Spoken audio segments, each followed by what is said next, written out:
my name is Lance McNeil, and in today's video we are going to build a business model canvas for a CBD cannabis e-tailer e-commerce online store. I'll be using the Miro business model canvas template devised by Strategyzer, and you can find these templates at Miro.com or Strategyzer.com. Okay, as usual, we will start in the customer segmentation box. So I'm going to zoom in here, and I am offering a suite of cannabis products, CBD products, and my customer segments are going to be those cannabis users. Okay, so current cannabis users, obviously. But more specifically, I can kind of start to break that down into those users who prefer a certain type of product, right? So I have some of my products are topicals. So I've got customers who prefer that type of product. And then I might have consumers who prefer the edibles, okay? So now I've got cannabis users as kind of an obvious segment, but I've broken that down into smaller segments based on my product categories. Now I want to think also about the cannabis user.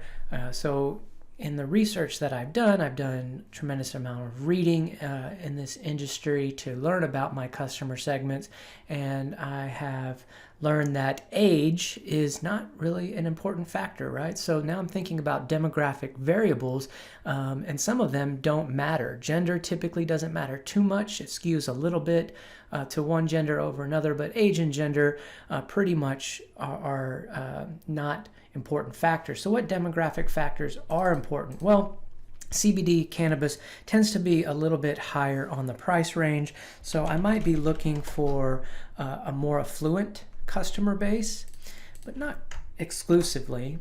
I might be looking for customers who, besides demographic characteristic, have a certain interest, need, or in maybe a literal sense, a pain. So I am looking at customers with chronic pain conditions. Okay. And now, even though they may not be affluent, if you are dealing with chronic pain, you are going to be very motivated to spend more on an option that will work. So because that pain is literally so acute. So someone living with chronic pain conditions. I may also have customers who are dealing with sleep problems. They have insomnia, or they're having trouble going to sleep, staying asleep. And then I may broaden that a little bit. So those who are using over-the-counter pain or sleep aids. Because what I can do with these customers who are using those over-the-counter pain or sleep aids is I can offer them a viable alternative.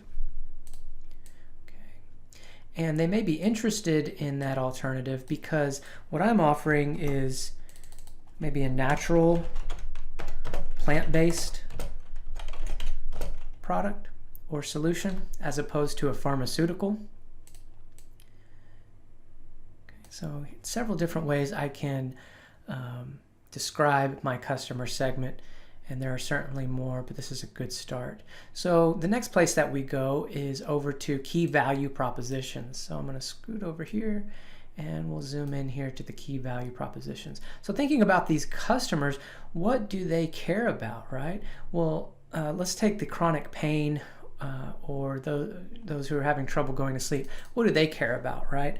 Well, they care about maybe a safe, transparent product, okay? So they know what they're getting, right? They know how much they're getting. And maybe I convey that through my package labeling.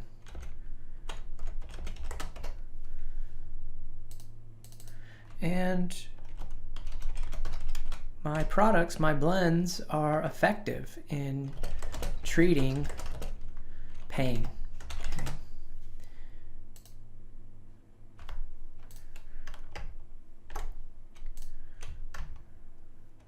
All right. What about these customers who prefer edibles, right? Well, I want to have tasty edibles, right? Something that tastes good. I also want to have something that is unique, right? Anyone can, one of the most popular edibles are candies, hard candies. So there are gummies, there are hard candies, there are sours, there's all kinds of products. I may want to create something a little bit unique. Maybe it's a unique shape, or maybe it's a kind of a unique flavor that you're not going to find on the rest. So there's kind of a unique taste.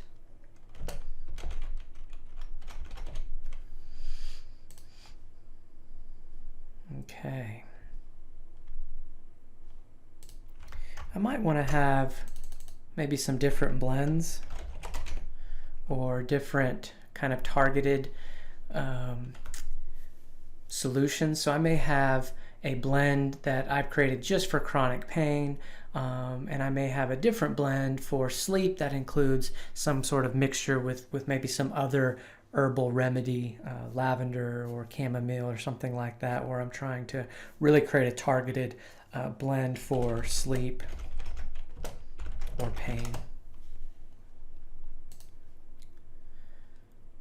Now, maybe aside from my unique flavors or taste, none of these are necessarily unique value propositions. And that's one thing I want to kind of convey, is that you can provide value, but it doesn't necessarily need to be unique. Hopefully it's differentiated a little bit from your competitors, but it doesn't have to be completely novel for you to be successful. So there are probably certainly other key value propositions. These are some that I can think of right off the top. Now let's go here to customer relationships. How do I convey these value propositions to my different customer segments? Well, I may want to do some targeted advertising or search SEO, search engine optimization. So for people looking for a sleep aid or chronic pain relief, I can pop up as an alternative, so they'll be able to find me. Now, we've talked about in previous videos, awareness is maybe the first step in creating a relationship, but it certainly is not all that you need. You need to build trust and credibility. And one thing I've seen work really well in this industry is some sort of influencer who provides that credibility. We may co-brand with an influencer. A lot of famous musicians have put their name on products, and that serves as an influencer, and maybe similar, it kind of serves as a testimonial, right? If it's good for this highly recognized cannabis user in the music industry, it certainly can be good enough for me. So influencers, testimonials, and not just from those superstars, but we also want maybe customer testimonials, right? So there may be an initiative where we are trying to improve customer testimonials on Yelp or some other review site. Okay, I may create some videos of testimonials and put them on my website. I can also do samples. It's a great way to create that trust and credibility, is free sample packs, right? Take some, try some, no need to buy. Just give it a try, see if you like it, and there's kind of low risk there. I don't have to spend any money, pretty low barriers, and I've seen that used quite a bit in this industry as well. Free samples. Could also do maybe demos. Okay, showing how to apply the product, especially for topicals and others.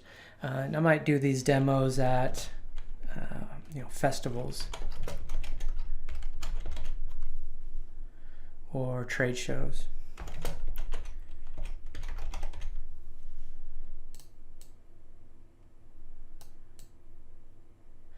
And then I do know of several who have gotten into this industry because they found that cannabis has solved their own problem with chronic pain or sleep loss, sleep deprivation. And so kind of that, similar to the testimonials, is kind of that origin story of the founder, right? Or that story of self. And I've mentioned this in other business model canvas videos, and it's almost applicable to all businesses, but really showing how that product has helped you, and sharing that story is certainly very powerful. And it's a way to separate you from larger businesses, and they can't tell their story as well as you can. And there's also kind of that, going back to the natural, plant-based, where is the origin of the product, right? So maybe this is grown locally, for example, sustainably. And this is a way to build relationships, but it's also kind of blends into this key value proposition, right? I source from local growers, they use sustainable methods, and that's a way to build relationships. It's also a value proposition. So quite a bit already here filling up that box. Wonderful. So let's go to the channels. We've talked about being online. So I've got my direct to consumer model from my website. I might also be looking at wholesale opportunities for, I don't have a brick and mortar location, but I manufacture a great product, and I may want to get it into certain cannabis retailers on a wholesale agreement. So I'm looking at wholesaling to brick and mortar. I could also look to take advantage of online marketplaces. In this industry, some of the big ones have not yet started selling CBD, but it's only a matter of time before some of your best known, largest e-tailers will start selling CBD products. And I want to be able to position myself to take advantage of those very active online marketplaces as soon as they come online. Okay, great. We also talked about doing festivals and trade shows. So that's a way to have that transaction happen as well. Trade shows and festivals. So here we go. We've got customer relationship could be created at a trade show, as well as the channel of or the transaction where that value takes place can also be a festival or trade show. All right, revenue streams. What are all the ways in which money is coming into this business? Well, I've got product sales, and I've got that direct to consumer, if I want to break that down. And then I've got that wholesale. Okay. Now, I may also be curious about a subscription model, right? If you have chronic pain or trouble sleeping, and this is the antidote to help, I may be able to offer you a subscription by mail, so that you can get your cannabis for these ailments every month. You don't have to worry about reordering or running out. They just show up when you need them and replenish your supply. So we've got a subscription model here, and so that can kind of fall actually into channels and revenue streams. Again, here's a good blend. Again, we don't have to unveil all these revenue streams at once, especially if you're just starting out. You want to find the one revenue stream, revenue model that works for you. But over time, what you want to try and do is diversify those revenue streams. I could also break it down into product sales, right? I could look at those edibles as an income stream, and then topicals. And by breaking them down, I can start to measure and see which of those product categories is doing better compared to the other. Okay, so I've got both of these that I'm looking at. Great. Okay, so this is the front of the house, the customer-facing part of the business, but it's not the only part that's important. We also want to make sure we are operating this business model successfully, so we need to be focused on what our key activities are. All right, so we're going to do product development. We're creating new products, something we're very good at. And I may say, we're so good at it that it's one of our value propositions, superior quality and consistency. We are very good at making these products high quality. So here now I've been thinking about the back of the house. I've come up with another key value proposition. All right. I also need to do marketing and advertising. And I'm also managing my inventory. And I am still doing all the packaging in-house. Okay, so I've got to take that product and package it, seal it, paste the labels on there. All right, and I'm also doing kind of customer education. So cannabis is still new to a lot of consumers. They have a lot of questions, and I want to make sure that I'm answering those questions. And it's actually one of my value propositions here. So I'm going to put this in here too. I've got a lot of educational material on my website. I've got educational videos. Maybe I've started a podcast. And so all of this is a value proposition. I could also say it's a way to create the relationships with customers as well. So here it can be kind of one of these crossovers between relationships and value propositions. Great. All right, key resources. Well, I've got a lot of inventory. I've got a lot of packaging. I've got some people helping me, humans. And I'm really building a brand that conveys these value propositions that we've talked about. So I would say my brand is one of my best resources. And then partners. My suppliers are extremely important so that I can maintain that local sourcing and sustainable sourcing. That is one of my value propositions. And so suppliers are a key partner for me.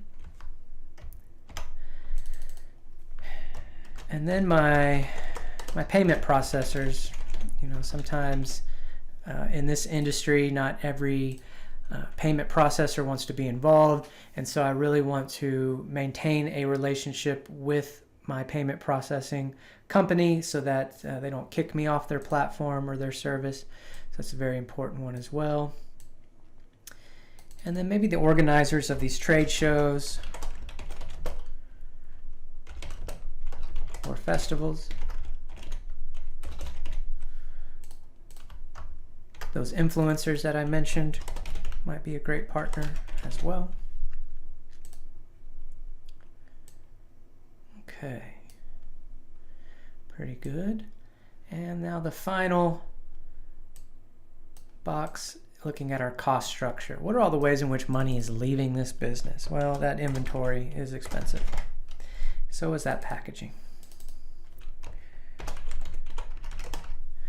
And then because I'm paying people to help me, those labor costs also sure add up.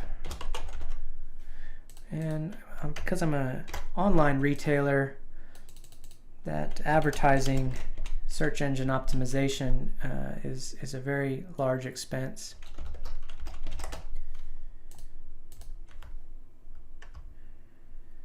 And then, because I'm in this evolving industry that is has kind of been on the cusp of legal and not legal for the recent time period, those legal fees, making sure I'm doing everything within the confines of the law. And in fact, I'm going to go back up here to partners and say that my lawyer is going to be a really important partner as those laws evolve and change. I want to make sure I'm staying up to date and compliant with all of them.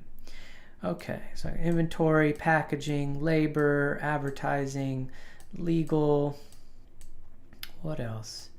Maybe just kind of web design and maintenance, kind of ongoing. And maybe I go back and that's kind of a key activity as well.